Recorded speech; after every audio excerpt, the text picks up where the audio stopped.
ঝেঁপে বৃষ্টির সেই চেনা ছবি এখনও সেভাবে দেখা না গেলেও রাজ্যের বিভিন্ন জেলায় বিক্ষিপ্তভাবে হালকা থেকে মাঝারি বৃষ্টি অব্যাহত রয়েছে। কোথাও কয়েক মিনিটের জোর বৃষ্টি, আবার কোথাও দেখছি আমরা ঘন্টা খানেকের একেবারে টিপটিপ বর্ষণ। এর মধ্যে রাজ্যের আবহাওয়া নিয়ে একটা বড় আপডেট দিল আলিপুর আবহাওয়া দপ্তর। নতুন পূর্বাভাসে জানানো হয়েছে যে বঙ্গোপসাগরে তৈরি হওয়া নিম্নচাপ আরও শক্তি সঞ্চয় করে গভীর নিম্নচাপে পরিণত হয়েছে। ইতিমধ্যে সেটি ওড়িশা উপকূলে প্রবেশ করেছে এবং বালাসোরের কাছ দিয়ে এই গভীর নিম্নচাপ স্থলভাগে ঢুকেছে বলে জানিয়েছে আবহাওয়া দপ্তর। আবহাওয়াবিদদের মতে এই গভীর নিম্নচাপের প্রভাব আগামী কয়েকদিন পশ্চিমবঙ্গের আবহাওয়ার ওপর একেবারে তার স্পষ্ট একটা প্রভাব লক্ষ্য করা যাবে। বিশেষ করে দক্ষিণবঙ্গ এবং উত্তরবঙ্গ দুই জেলাতেই কিন্তু বৃষ্টির পরিমাণ ধীরে ধীরে বাড়তে পারে। কোথাও হয়তো বজ্রবিদ্যুৎ সহ বৃষ্টি হবে, সঙ্গে দমকা হওয়ার একটা প্রাদুর্ভাব লক্ষ্য করা যাবে। আবার কোথাও ভারী থেকে অতি ভারী বৃষ্টির সম্ভাবনার কথাও জানানো হয়েছে। আলিপুর আবহাওয়া দপ্তরের পূর্বাভাস বলছে যে মঙ্গলবার থেকে দক্ষিণবঙ্গের প্রায় সমস্ত জেলায় বজ্রবিদ্যুৎ সহ ঝড় বৃষ্টির সম্ভাবনা রয়েছে, আর সেই কারণেই জারি করা হয়েছে হলুদ সতর্কতা।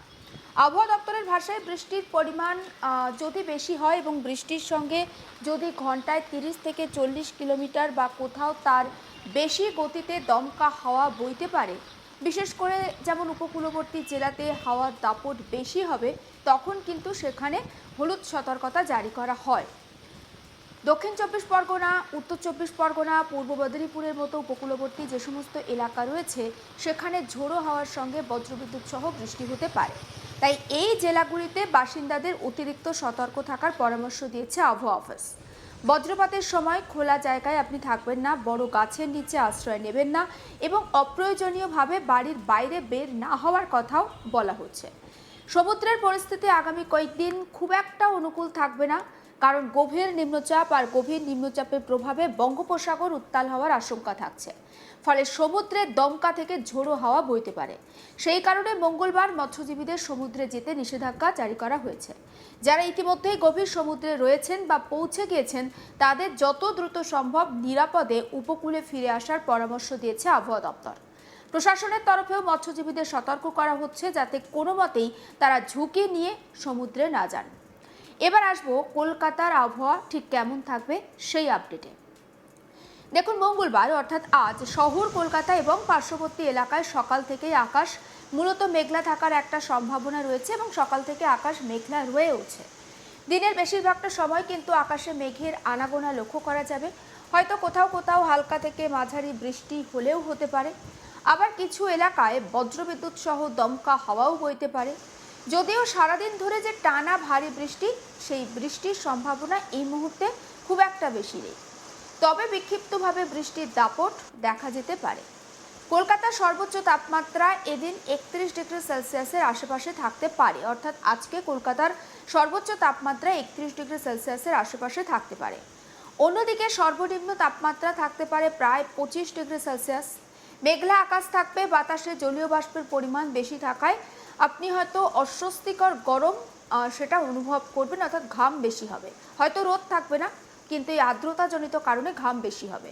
তবে বৃষ্টির সময় এবং তার কিছু পরে আবহাওয়া তুলনামূলক অনেকটা মনোরম হবে এবং ঠান্ডা অনুভূত হবে। আবহাওয়া দপ্তর আরও জানিয়েছে সপ্তাহের শেষের দিকে অর্থাৎ শুক্রবার শনিবারের দিকে কলকাতা এবং কলকাতা সংলগ্ন এলাকায় ঝড় বৃষ্টির আরও বড় সম্ভাবনা রয়েছে, মানে ঝড় বৃষ্টি বাড়তে পারে। যদি নিম্নচাপের প্রভাব দীর্ঘস্থায়ী হয় তাহলে বৃষ্টির পরিমাণ বাড়তে পারে, আর সেই কারণে সপ্তাহের শেষে আবহাওয়ার দিকেও অনেকটা নজর রেখেছেন আবহাওয়াবিদরা। দক্ষিণবঙ্গের অন্যান্য জেলাগুলোতেও আগামী কয়েকদিন এই একই ধরনের আবহাওয়া বজায় থাকতে পারে, অর্থাৎ কখনো হালকা বৃষ্টি, কখনো ভারী বৃষ্টি। যেমন হাওড়া, হুগলি, নদিয়া, পূর্ব বর্ধমান, পশ্চিম বর্ধমান, বীরভূম, মুর্শিদাবাদ, ঝাড়গ্রাম, বাঁকুড়া, পুরুলিয়া, দুই মেদিনীপুর, এই সমস্ত জেলায় বজ্রবিদ্যুৎ সহ বিক্ষিপ্ত বৃষ্টি হতে পারে। কোথাও কোথাও স্বল্প সময়ের জন্য দমকা হাওয়াও বইতে পারে। বিশেষজ্ঞরা বলছেন বর্ষাকালে এই ধরনের নিম্নচাপ তৈরি হওয়া খুব একটা অস্বাভাবিক কিছু নয়, বরং এই নিম্নচাপ রাজ্যে বর্ষার বৃষ্টি সক্রিয় করতে একটা গুরুত্বপূর্ণ ভূমিকা পালন করে। তবে নিম্নচাপ যত শক্তিশালী হয় ততই ভারী বৃষ্টি, ঝোড়ো হওয়ার সম্ভাবনা বাড়ে।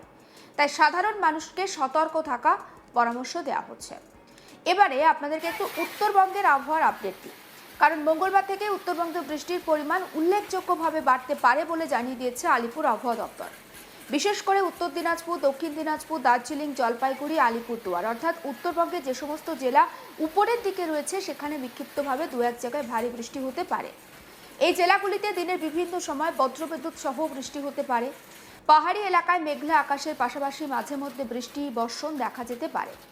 ফলে পাহাড়ি রাস্তায় যান চলাচলে কিছুটা হয়তো সমস্যা তৈরি হতে পারে এবং একটা ধসের সম্ভাবনা পাহাড়ি এলাকায় সবসময় দেখা যায়, তাই যান চলাচল বিঘ্নিত হলেও হতে পারে।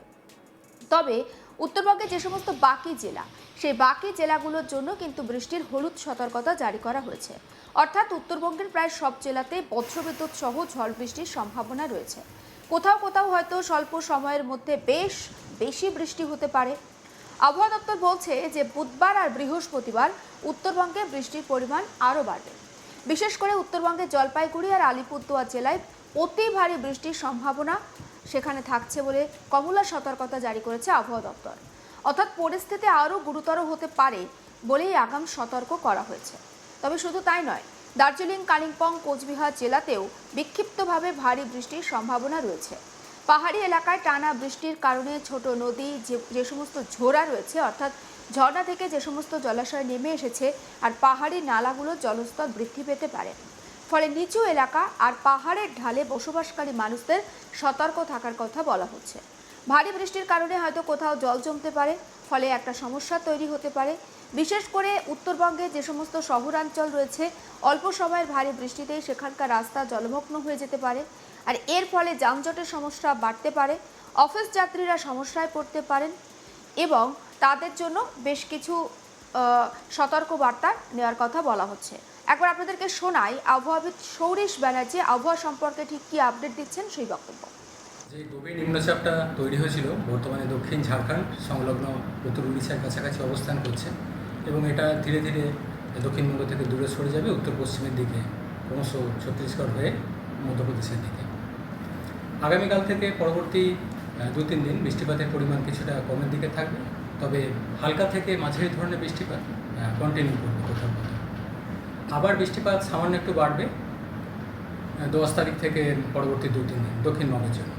প্রধানত বৃষ্টিপাত বেশি থাকবে আগামী কিছুদিন উত্তরবঙ্গের জেলাগুলো, বিশেষ করে উত্তরবঙ্গের উত্তরের জেলাগুলো, এবং 7 তারিখ থেকে 9 তারিখের মধ্যে বৃষ্টিপাতের পরিমাণ উত্তরবঙ্গে আরও বাড়বে। দু এক জায়গায় অতি ভারী থেকে অত্যন্ত ভারী বৃষ্টিপাতের সম্ভাবনা রয়েছে। অত্যন্ত ভারী অর্থাৎ একদিনে 20 সেন্টিমিটারের অধিক। 7 থেকে 9 তারিখের মধ্যে উত্তরবঙ্গের উত্তরের 5টা জেলায় দু এক জায়গায় অতি ভারী বৃষ্টিপাত এবং সেই সাথে দু এক জায়গায় অত্যন্ত ভারী বৃষ্টিপাতের সম্ভাবনা থাকছে।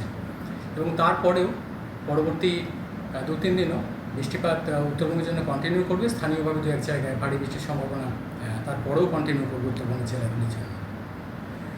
2 দিনাজপুরের ক্ষেত্রেও দু এক জায়গায় ভারী বৃষ্টির সম্ভাবনা তৈরি হবে 7 থেকে 9 তারিখের মধ্যে উত্তর ও দক্ষিণ দিনাজপুরের ক্ষেত্রেও। এই বৃষ্টিপাতের ফলে উত্তরবঙ্গের পাহাড়ি এলাকায়, বিশেষ করে দার্জিলিং, কালিম্পংয়ের পাহাড়ি এলাকায় ভূমিধসের সম্ভাবনা থাকবে এবং নদীর জলস্তর বৃদ্ধির সম্ভাবনা থাকবে এবং নিচু এলাকায় জল জমার সম্ভাবনা রয়েছে। সমস্ত আপডেট পৌঁছে দেবো আপনাদের কাছে। নজর রাখুন আজ তাক বাংলায়, সাবস্ক্রাইব করতে ভুলবেন না।